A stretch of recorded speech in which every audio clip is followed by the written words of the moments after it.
మీ business ఏదైనా మీ ఊర్లో promotion చేయాలంటే అది సుమన్ టీవీతోనే సాధ్యం. ఇప్పుడే సంప్రదించండి.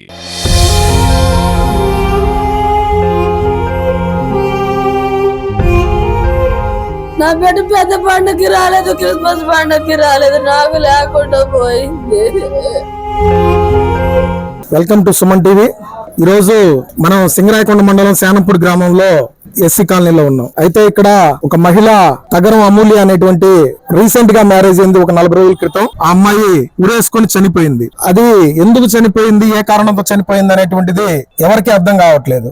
కాబట్టి ఎలా చనిపోయింది అనేటువంటిది వాళ్ళ భర్త, వాళ్ళ అత్త వాళ్ళని స్టేషన్ లో ఉన్నారు. ప్రజెంట్ అమ్మాయి తరపునటువంటి వాళ్ళ అమ్మ, వాళ్ళ బంధువులు ఉన్నారు. ఏం జరిగింది అనేటువంటిది వాళ్ళ మాటల్లో మనం తెలుసుకుందాం. నా పేరు పాలపర్తి రమేష్. నేను అమ్మాయికి చిన్నాయన అవుతాను. మాది జరుగుమల్లి. మేము మా అమ్మాయి 24వ తారీఖు మా అమ్మాయికి మ్యారేజ్ జరిగి ఎన్ని రోజులు అవుతుంది? 30 రోజులు అవుతుంది సార్. 40 రోజులు సుమారు. పోయిన నెల 11వ నెల 17వ తారీఖు మ్యారేజ్ జరిగింది. పోయిన నెల మ్యారేజ్ జరిగింది. పోయిన నెల 17వ తారీఖు మ్యారేజ్ జరిగింది. ఇంతలో ఏం జరిగింది? అమ్మాయి అత్తగారు పిల్ల మాట వినట్లేదు, కొంచెం మాకు ఎదురు చెప్తుంది, మీరు వచ్చి అమ్మాయితో ఒకసారి మాట్లాడండి అంటే మా నాన్నగారు మా అమ్మగారు 24వ తారీఖు వచ్చి 10 గంటలకి వాళ్ళ అమ్మగారితో వాళ్ళ భర్తతో ఈ అమ్మాయి భర్తతో మాట్లాడారు. మాట్లాడి అమ్మాయికి అమ్మ అట్లా పెద్దవాళ్ళని అలా అనకూడదు, తప్పు కదా అని చెప్తే, సరే తాతయ్య నేను గబక్కన తెలుసో తెలియక అన్నాను, అత్తమ్మ సారీ, ఇంక నేను ఎప్పుడు అలా చేయను అని దండం పెట్టి చెప్పింది సార్. అందరూ హ్యాపీగానే ఉన్నారు, ప్రాబ్లం అయితే ఏం లేదు. అమ్మాయి చాలా హ్యాపీగా ఉంది. మా నాన్నగారు అమ్మ ఇంటికి వెళ్దాం రామ్మా అంటే, తాతయ్య నేను సంక్రాంతి పండగకి వస్తాను, ఆయన నేను వస్తాము, ఫస్ట్ పండగ కదా మేము ఏడు ఉంటాము అని అత్తగారు అంటుంది. ఇక్కడ మేము ఉంటాము అని అమ్మాయి చెప్పింది. ఇది చెప్పినప్పుడు సాయంత్రం 4 గంటలకి మా నాన్నగారు మా అమ్మగారు బయలుదేరి జరుగుమల్లి వచ్చారు సార్.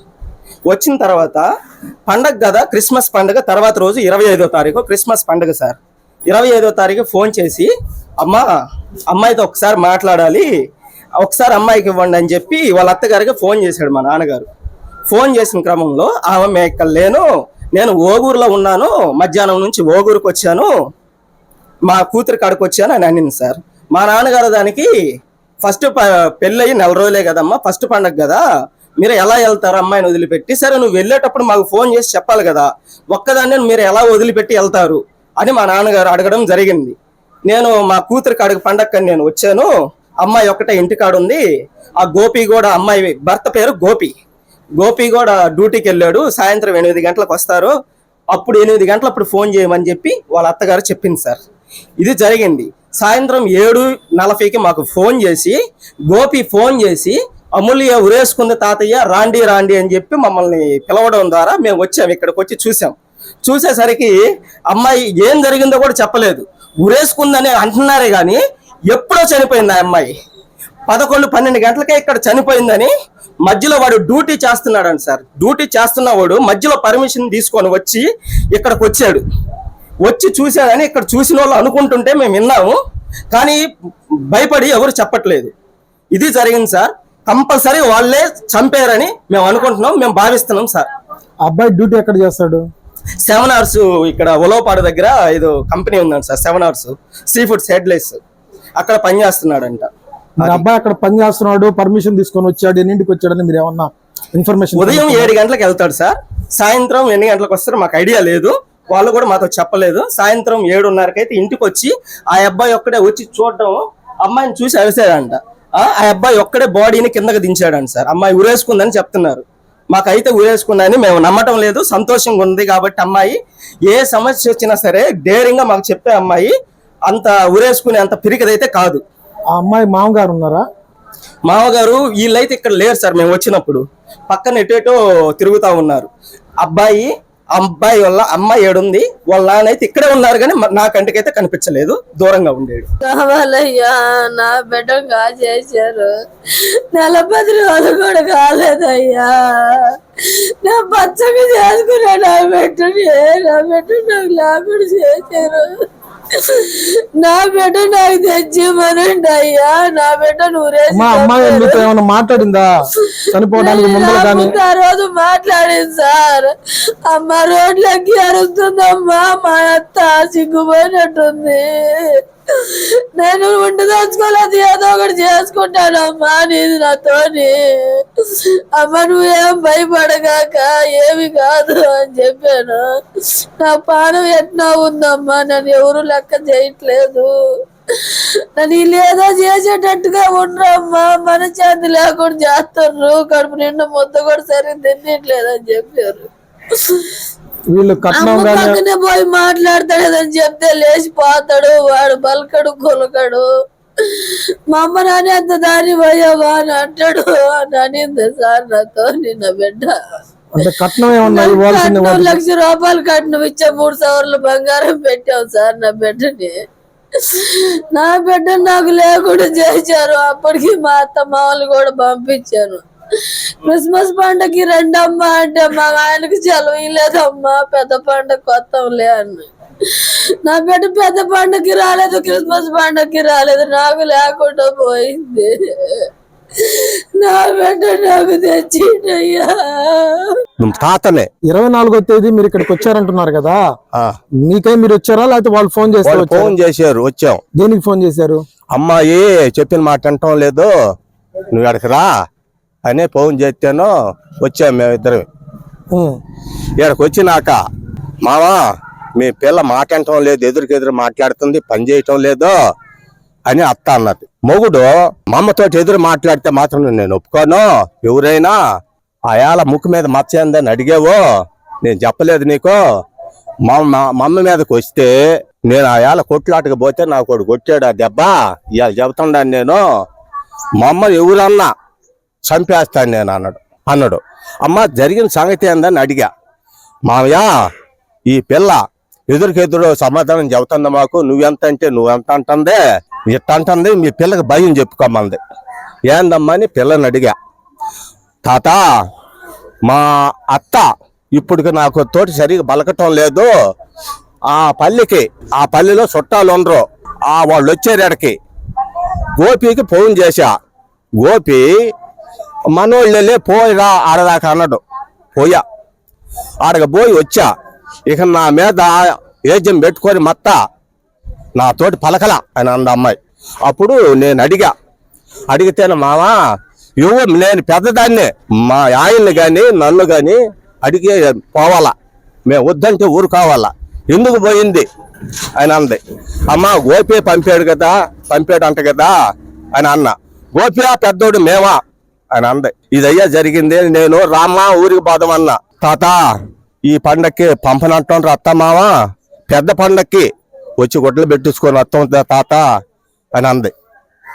ఏందని అడిగితే సరిపోండి మేము బాగానే చూసుకుంటామని చెప్పారు వాళ్ళు. తెల్లారి ఫోన్ చేసే మధ్యాహ్నం నేను ఓ ఊర్లో నేను ఇంటికాడ లేను, సాయంత్రం 8 గంటలప్పుడు ఫోన్ చెయ్యి, గోపికి చెయ్యి మాట్లాడతాడని చెప్పారు. ఇక నువ్వు ఎందుకు వచ్చామ్మా ఓగూరు, పిల్లని వదిలిపెట్టి ఎట్టొచ్చావు, నువ్వు కొత్తగా పెళ్ళైన పిల్ల ఎట్ట వదిలిపెట్టి వచ్చావు అని అన్న. వాళ్ళు బాగానే ఉన్నారులే మావా, నువ్వు 8 గంటలకు చేయమంది. 8 గంటలకే ఫోన్ వచ్చింది నాకు, చచ్చిపోయిందే పిల్ల రమ్మని. చచ్చిపోయిందని వాళ్ళు నిర్ధారణ చేశారు, ఎక్కడికన్నా హాస్పిటల్ తీసుకెళ్లారా? తీసుకుపోలా, మరి చచ్చిపోయిందని చెప్పే పిల్లకి బాగులేదు రమ్మని చెప్పారు. మేము అంతా కదిలే ఏం జరిగింది ఏందని అడిగాం. వాడు కూడా పక్కన తీసుకొని వాడు చెప్పకుండా పక్కనోడు మీరు రండి పెద్ద అయినా అంటున్నాడు. ఆ గోపైన చేసుకున్న మొగుడు తాత పిల్ల పలకలేదు, హాస్పిటల్ తీసుకొని పోవాలి తాత అంటున్నాడు. ఈ సందర్భంలో లాక్కొని తాత మీరు రండి అసలు ఎక్కడికి వచ్చినాక మాట్లాడదామని అన్నాడు. ఇక నాతో వచ్చేసాం మేము. జరిగిన సంగతి వచ్చిన తర్వాత వాళ్ళు ఉన్నారా? వాళ్ళు లేరు. ఆ అబ్బాయి గోపి ఉన్నాడు. నేను నన్ను పండేసింది తీసి ఈమెమో అత్త ఏమో ఏడుస్తా ఉంది, ఓగూరు నుంచి వచ్చాను నేను అని. ఉరి చేసుకుందని చెప్పలేదు, చచ్చిపోయింది పిల్లని చెబుతాను. అప్పుడు వాళ్ళ మామ ఆడున్నాడు. వాళ్ళ మామ అసలు మాకు అగపడినేలే. తర్వాత వచ్చారు పోలీసులు తీసుకొని వస్తే అప్పుడు వచ్చాడు. తాంకుండా పోయి మాకు అగపడలా. ఆ అమ్మాయి మీ ఊరికి కానీ మళ్ళీ ఏమన్నా వచ్చిందా? 40 రోజులు 40 రోజుల్లో ఎన్నిసార్లు వచ్చింది? ఒకసారి వచ్చింది సార్. వాడు తీసుకుపోయాం.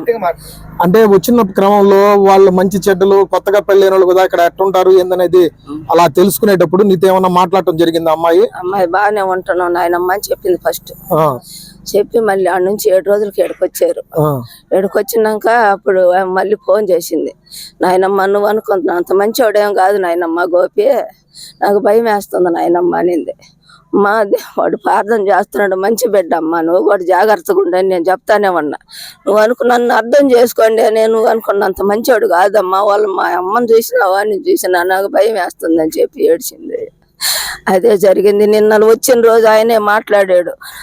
మా అమ్మని ఎవరైనా ఏదన్నా అన్నారంటే వాళ్ళని కొట్టడం కానీ చంపేయటం కానీ జరుగుద్దని నేను చెప్పాడు. అది లాస్ట్ మాట అది. నేను పాదం రామ్మ ఇంటికి పాదం రామ్మ అంటే నాయనమ్మ నేను పెద్ద పండుగకు వస్తాను, నాన్న వాళ్ళు వస్తారు, నేను పెద్ద పండుగకు వస్తానే, నేను రానులేపోయానిందయ్యా. ఇంకా అది జరిగింది, మేము వెళ్ళిపోయాము. ఇప్పుడు ఈ అమ్మాయి చనిపోయిన అమ్మాయికి నువ్వేమన్నా బంధువా? మేము బంధువులు ఏం కాదు, మరి ఉంటాం, ఒక బజార్లో ఉంటావు. ఏందమ్మా అమ్మాయి ఎట్లాగుండేది, వాళ్ళ కుటుంబం ఎట్లాగుండేది? వాళ్ళ కుటుంబం మంచిదేం సారు, వాళ్ళ కుటుంబం మంచిదే. వాడు పిల్లల్ని కూడా బాగా జాక్కున్నాడు, ఒక కొడుకు ఒక కూతురు పిల్లల్ని బాగా జాక్కున్నాడు. వాళ్ళ కుటుంబం మంచిదే. అంటే అమ్మాయి చిన్నప్పటి నుంచి చూసారా మీరు అమ్మాయిని? మరి అమ్మాయి కసురుకోవడం గానీ ఏదైనా మాట్లాడితే వాళ్ళ అమ్మ నాన్న తిట్టడం గానీ అలాంటి లేదు లేదు. పిల్లల్ని బాగా జాక్కుంటారు, వాళ్ళు బడికి పోతారు, కాలేజీకి పోతారు, బాగా చదివించుకుంటారు, బాగుంటారు. అమ్మాయి ఇష్టపూర్వకంగానే జరిగిందా పెళ్లి? ఇష్టపూర్వకంగానే జరిగింది. అంటే మీరు బంధువులు కాదు కదా దాని గురించి? కాదు, ఇష్టపూర్వకంగానే. అడగకుండా ఇప్పుడు ఆడపిల్లని అడగకుండా ఎవరు చేయరుగా, తల్లిదండ్రులైనా ఎవరేం చేయరుగా, ఇష్టం అంటేనే చేసేది. మేము పోతాంగా, చుట్టుపక్కల వాళ్ళం కూడా పోతాంగా, నలుగులు పెట్టేటప్పుడు దేనికైనా పోతాను, వచ్చినప్పుడు దేనికైనా పోతాం ఇళ్ళ పక్కన. ఇష్టం అయితేనే అడుగుతాంగా ఎవరినైనా, నీకు ఇష్టమా కాదని అడుగుతాంగా. ఇష్టమనే చెప్తేనే చేసేది, ఇష్టం అని చెప్పింది చేసేది.